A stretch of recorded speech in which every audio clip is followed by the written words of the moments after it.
Political I mean, stuff you that want every usually- single witness in Harris County? That's what that's asking for. You have to properly represent myself for the case. That's 4.2 million people. Really? Mr. Emitom has been charged with the offense of unlawful carrying of a weapon. The case is 40 days old. It appears that probable cause has already been found. I don't know if I did probable cause on this, or if I don't know if another judge did, because I don't remember Mr. Emitom, and I was out a week. It was another judge, sir. Yeah, lollygagging. So let's just do it for. On August 2nd, 2024, officers observed a car without a front license plate, changed lanes without a signal, and have expired registration as of March 2023. Upon approaching, officers smelled marijuana. All right, pause right here. This is the moment everything snowballs. A simple traffic stop turns into multiple charges fast. Smell of marijuana triggers probable cause, which legally opens the door to a search. But here's the key question for you. Was that stop actually valid in the first place? Because if the stop falls apart, everything found after it is in serious trouble. Drop a commento you think the stop was legit, or is this where the case starts cracking? PC search returned 4.17 grams and a loaded Smith & Wesson handgun. Additionally, there was a backpack with 3 checks that did not belong to him. Officer called Kumamoto, who said the checks were stolen from her restaurant on July 8th. When defendant broke the front window, went to the back where the checks were kept in the office, broke the hinge of the back door, and exited. So as a result, because of that, he was charged with felony fraud on that one, on the check. Okay. Yes, he has an open case in the 182nd. Looks like he made a $15,000 bond. With us, I am going to find there's probable cause to go forward. Well, hold on a second. We'll get there.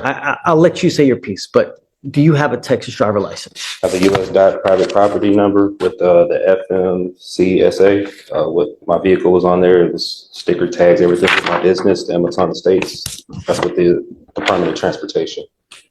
This is where the sovereign citizen style arguments start creeping in. Federal DOT numbers, private property claims, commercial versus personal use, none of that overrides state driving laws. Courts have shut this down over and over. Driving on public roads is regulated by the state, period. Be honest, have you ever heard someone try this argument before? Did you think it actually worked?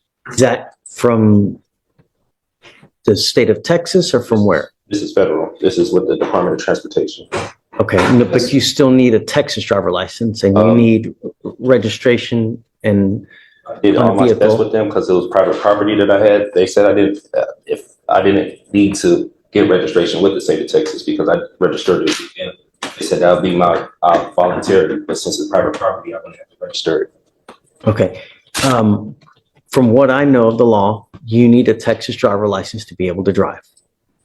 This is, what jurisdiction is this case being tried on? That's what I'm trying to, because I'm kind of don't know what it's being tried on. It's Criminal, civil? criminal, yeah.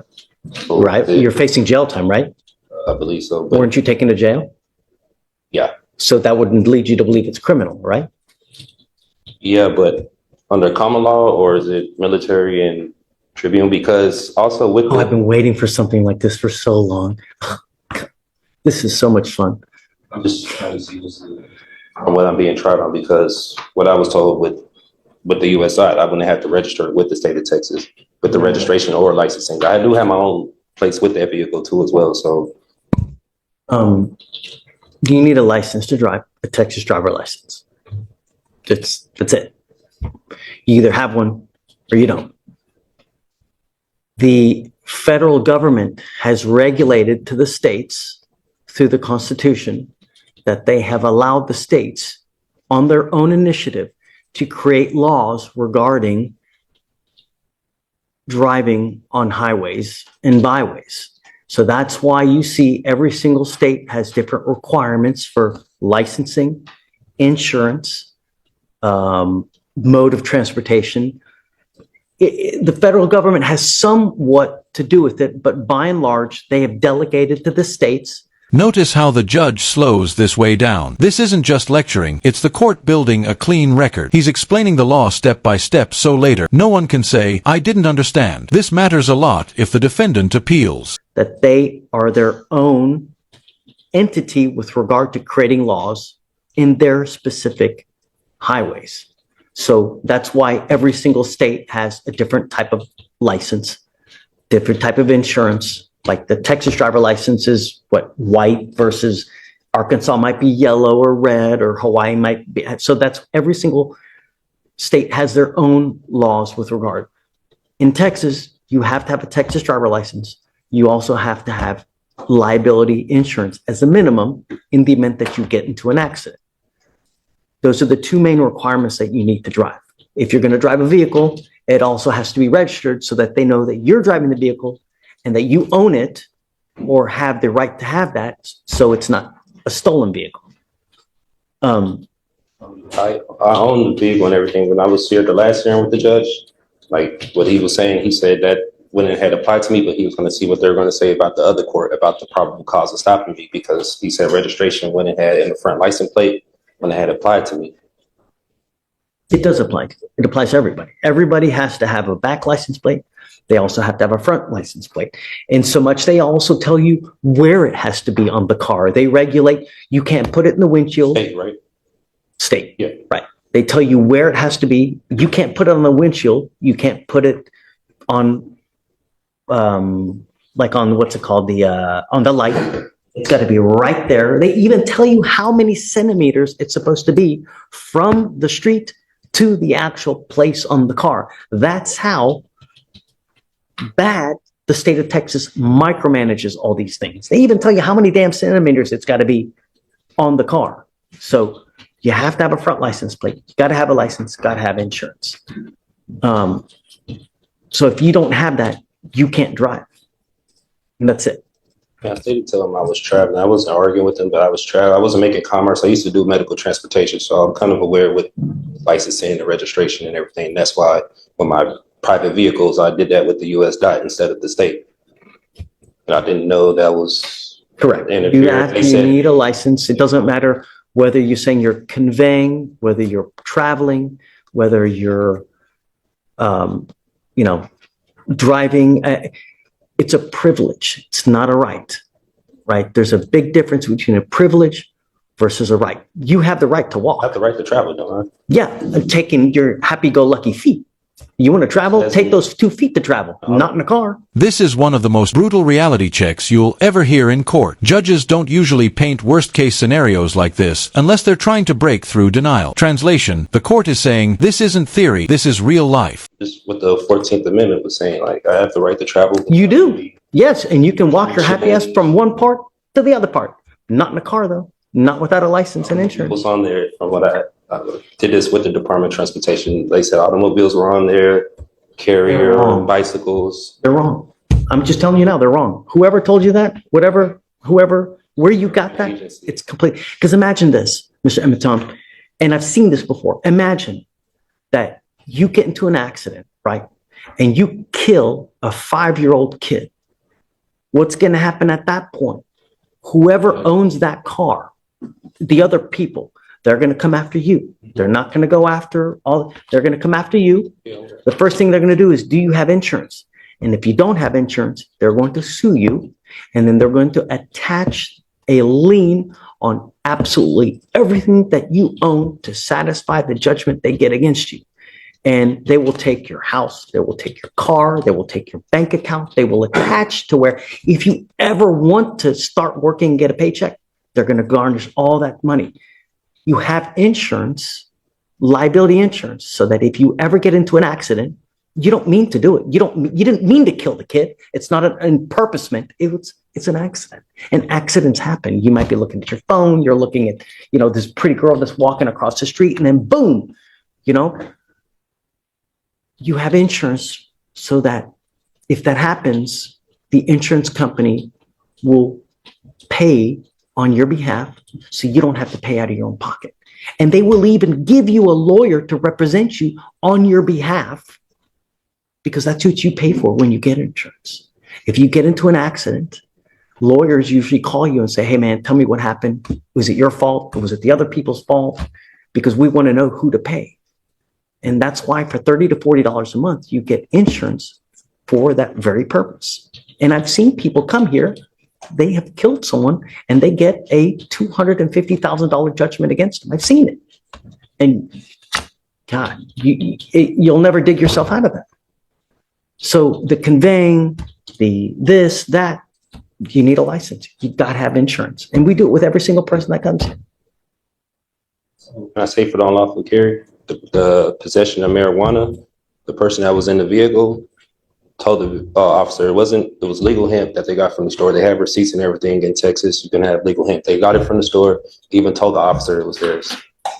He pulled me out the car. He didn't ask for any paperwork. Now you're making apples and oranges, right? Now we got to test it. Is it weed? Oh yeah, is it him? That's it. Understand that takes time, but you also need a lawyer to represent you.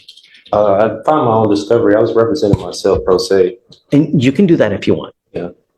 But we have to go through a series of questions. I represented myself plenty of times. I had dismissals here from Harris County. And for purposes of the record, so There it is, the most famous legal warning in history. When a judge quotes Abraham Lincoln, that's courtroom code for, please don't do this. He's giving the defendant every possible exit ramp before trial. Mr. Emitom had a case with me here. It was actually June 7th of 2022. He was charged with another gun case, and that was with Victoriano. God, that was a great DA too. And I found no probable cause in that case, right? So you didn't represent yourself in that case. I found no probable cause and they dismissed it. They didn't have to dismiss it, but they did dismiss it. So other than that case, have you ever represented yourself? Yeah, many times. I have dismissals all through here from Harris County. Traffic violations. You're welcome to do it, and who's one of the worst, who's one of the best presidents that in history that you can think about right now? Wonderful to me right now.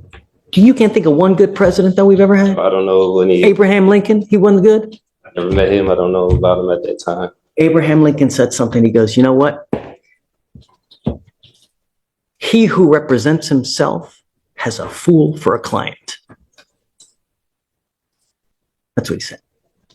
Meaning that when you represent yourself, there is an inherent conflict and there's an inherent bias, and you may not be able to see things objectively, meaning that you have your heart, you've got your soul into this case. So you may not be able to see from an outside position if they're saying something that makes sense. You're absolutely entitled to represent yourself. And if you want to do that, you're more than welcome to it. And I have no problem with you doing it. You need to understand, though, if you represent yourself, you can't come at a later day and say, you know what? I had ineffective assistance of counsel. My lawyer sucked. Well, you represented yourself. You now can't complain about that. If you go to trial and you lose and I end up putting your butt in jail for a year, you can't complain. You're stuck like Chuck for a whole year because that's what you're facing. You're facing a year in jail and you got a bunch of other documents too so My discovery from that last month that I filed. Well, let's do the question. So what is your full name? Eton, she's Roque Amaton. Okay. How old are you? I'm 34. Where were you born? In America. Were you born here in Houston? Were you born in? Texas. Okay. You read and write English, right? Yes. Okay. Do you have any learning disabilities or communication handicaps?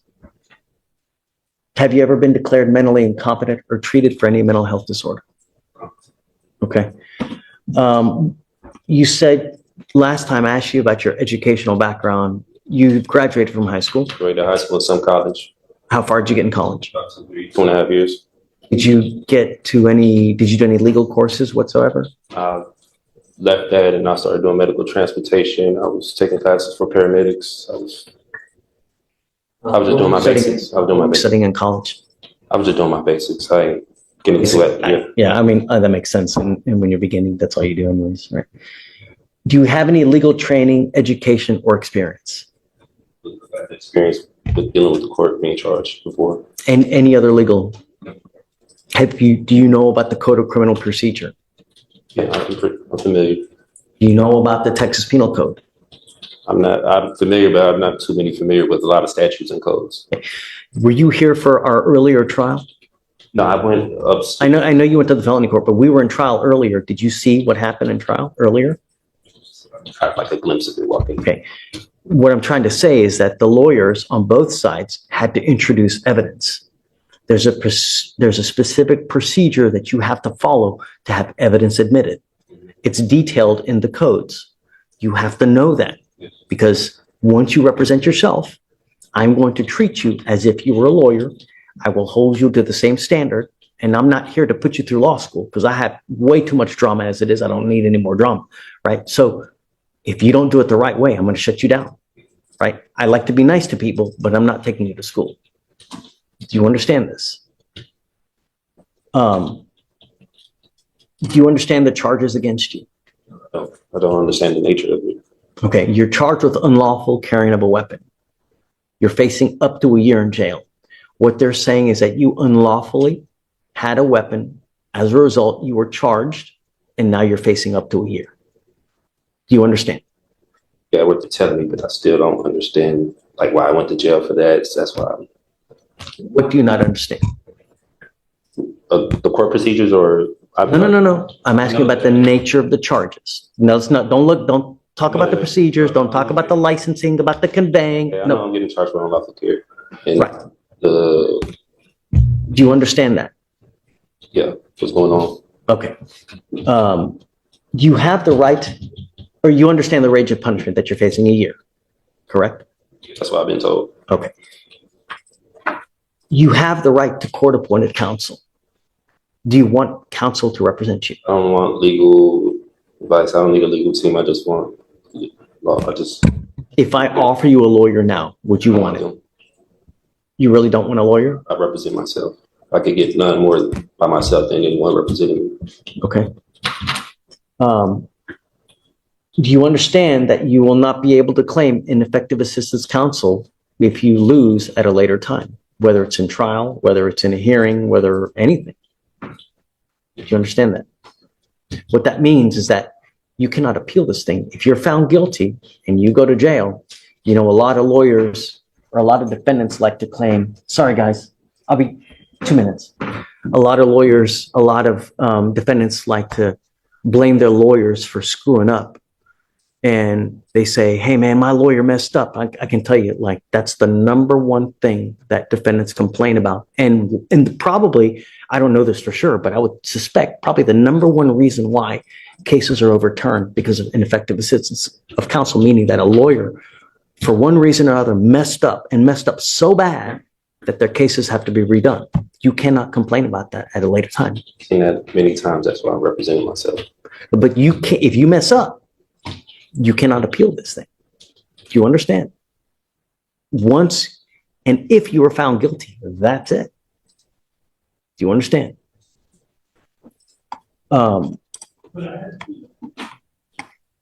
You also have to comply with the same appellate procedures if you lose, meaning that if you want to appeal for one reason or the other, you have to understand the guidelines and the timing, and you have to comply with those rules as well. Do you understand? Mm-hmm. You will not be granted any special consideration because of your lack of formal training. Do you understand this? You may fail to properly raise points of error in the trial record if we go to trial. Meaning that if we go to trial and you object to something, because that's you hear that a lot, right? I object. This shouldn't be in there. You have to object properly. You can't just say object. There has to be more to it. This is the climax. Judge is crystal clear. Drive again, and you're going straight to jail. No debates, no word games. Drive, convey, travel. He shuts down every loophole in advance. That's surgical courtroom control. Final question. Do you think the defendant will actually follow this order or end up right back in front of this judge?